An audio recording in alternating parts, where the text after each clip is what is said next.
Yay, last video for today. Okay, there's a cat. Are you gonna jump up and make your guest appearance? Are you thinking about it?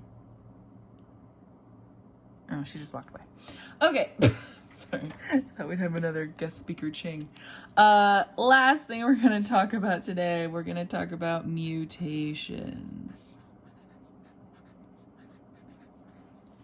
Wonderful. So mutation is essentially any permanent change. I'm not recording, am I? Oh yeah, I am. So I'm on the struggle bus. Any permanent change to the DNA.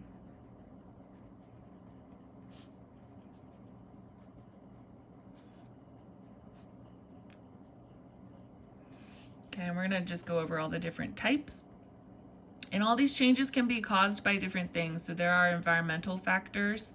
They're called mutagens. So things like different chemicals. So there's like chemicals in cigarettes and like nicotine, and that can cause mutations. Like when you hear about different products or things leading to cancers, those cancers are caused by mutations in DNA. So carcinogens, things that lead to cancers, like mutagens, things that would cause mutations. Like UV radiation, right? Just like radiation from the sun can do that. So a lot of things can cause mutations, but the kind of cool thing about mutations is that they are what increase our variation within a population.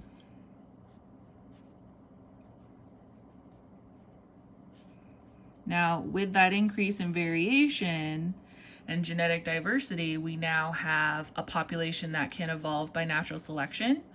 But you also have a population that if there were something that were to hit our population, like a coronavirus, then some people may be naturally immune to it just due to a variation that they have naturally in their DNA.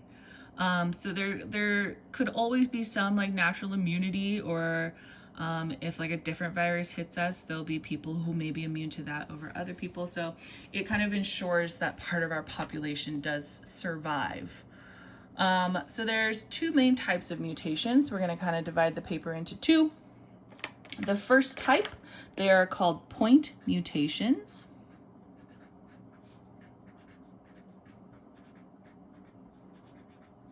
And then the second type are called chromosomal mutations.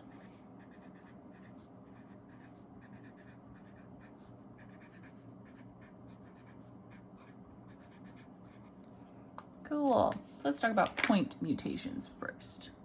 So point mutations are called point mutations because it is a change in a single nucleotide.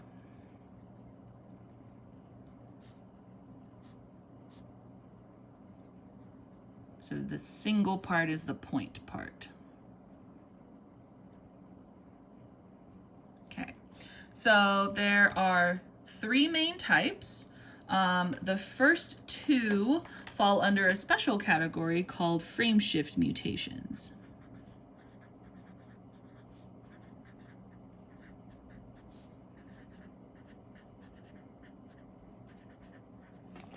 Okay, so we're going to use a sentence as an example. So we're going to use 3-letter words because remember, we read our DNA and RNA in 3-letter codons. So let's just do the cat ran out. Okay, that's just the story of my life right now. She just ran out on me. So this is our frame right here. We're reading every 3 letters. And when we read every 3 letters, it says the cat ran out.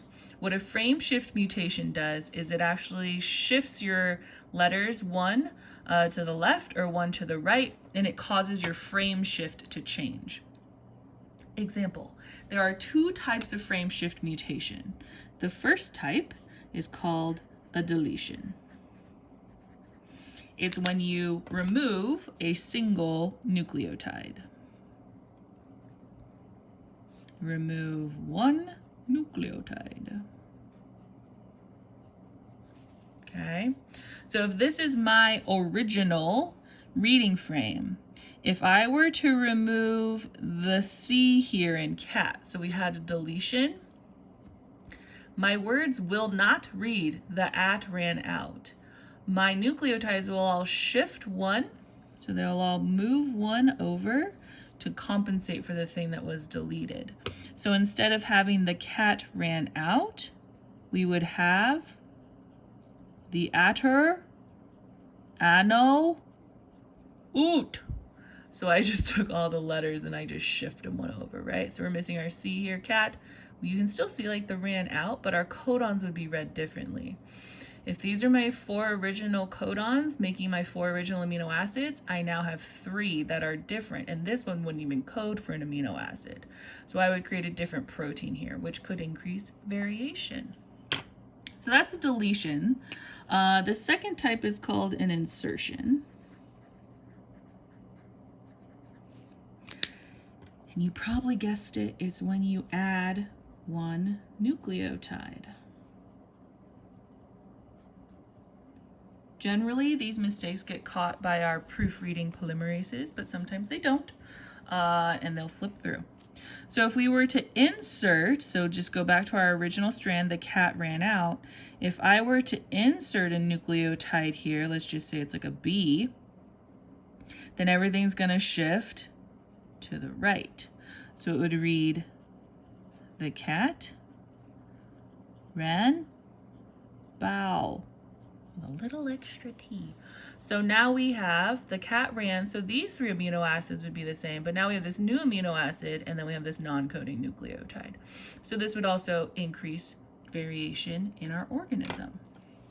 So those are a frame shift because they're shifting your reading frame either to the left or to the right, so that when the tRNAs come to bind, they're going to be different tRNAs, so it will be read differently. The next type of point mutation, the last type, is called a substitution.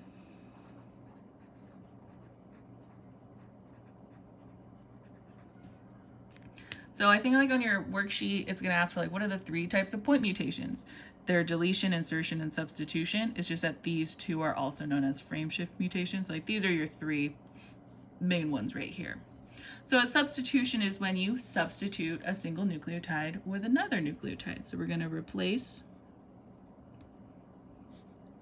1 nucleotide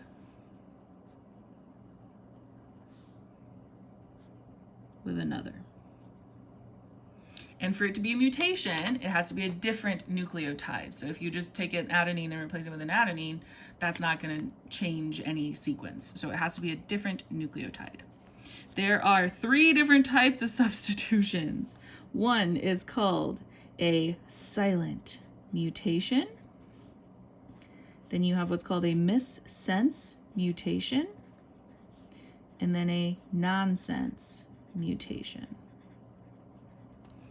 Okay, so depending on what nucleotide replaces the original nucleotide.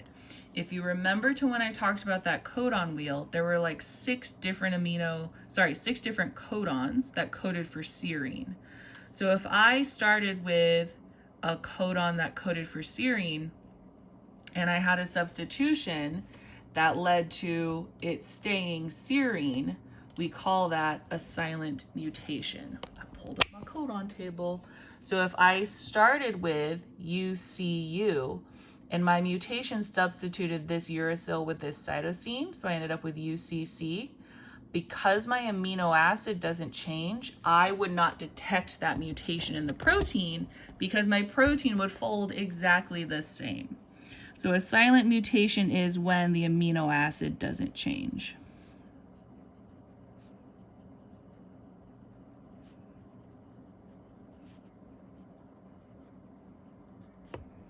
But the redundancy in the codons is what affords for there to be mutations without having an actual physical change in the polypeptide. A missense mutation is when the amino acid will change.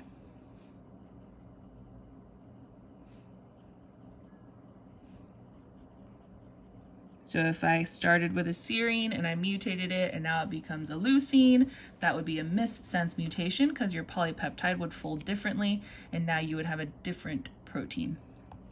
A nonsense mutation is when the amino acid changes to a stop codon.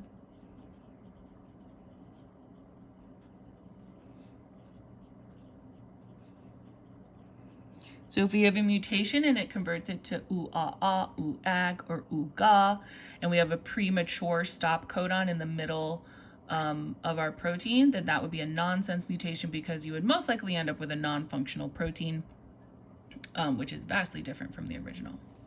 Okay, so those are all our point mutations. These are your main three: deletion, insertion, and substitution. When we talk about chromosomal mutations, these mutations don't involve just one nucleotide, they involve whole sections of chromosomes. So this is when we have a change in sections of a chromosome.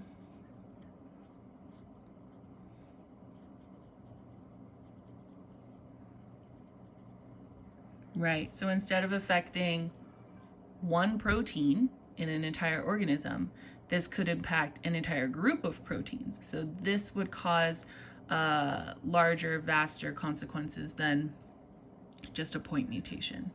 All right, so I'm gonna list the different types of chromosomal mutations, and then I'm actually gonna show you a diagram just because it's difficult to draw them. So if you want to take like a screenshot of the diagram and draw it yourself, that's totally fine. It's just gonna be simpler for me. So there are 5 different types of chromosomal mutations. The first type is called a deletion. So it'd be similar, but instead of deleting a single nucleotide, you're going to delete an entire, bless you, an entire section of a chromosome. Guest speaker? No? Okay. Do you want to come up? Okay. The second type is called duplication. So I would take an entire section of a chromosome, I would duplicate it, and then I would add it in. So instead of having just like one portion that codes for these genes, you'd have it doubled up. So your chromosome gets longer and you'd have a doubling up of genes. The third type is called inversion. This is where I would take a whole section of genes and I would flip it. So I would just invert it and then add it back in. The fourth type is called insertion. So you insert a whole chunk. The fifth type is called translocation. I'm going to show you that one on the diagram. Okay, let's look at a diagram. Oh, I thought she was going to jump up, but she didn't.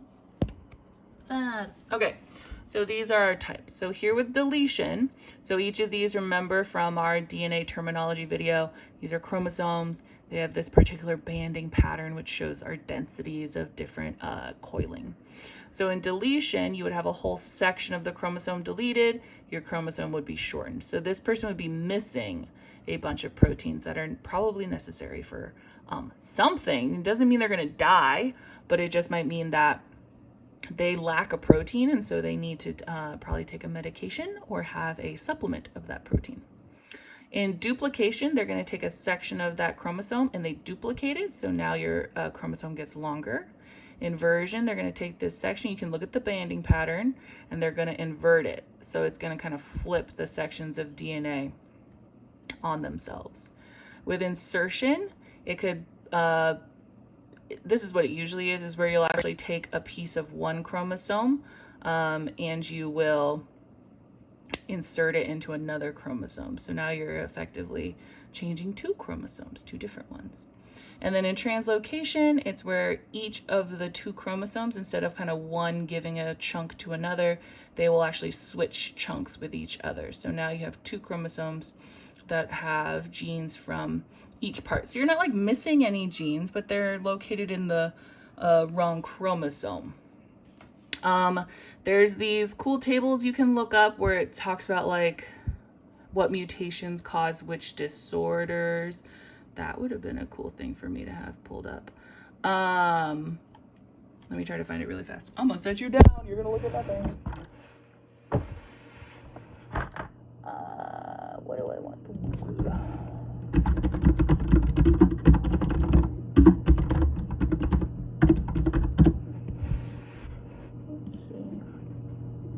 If I can't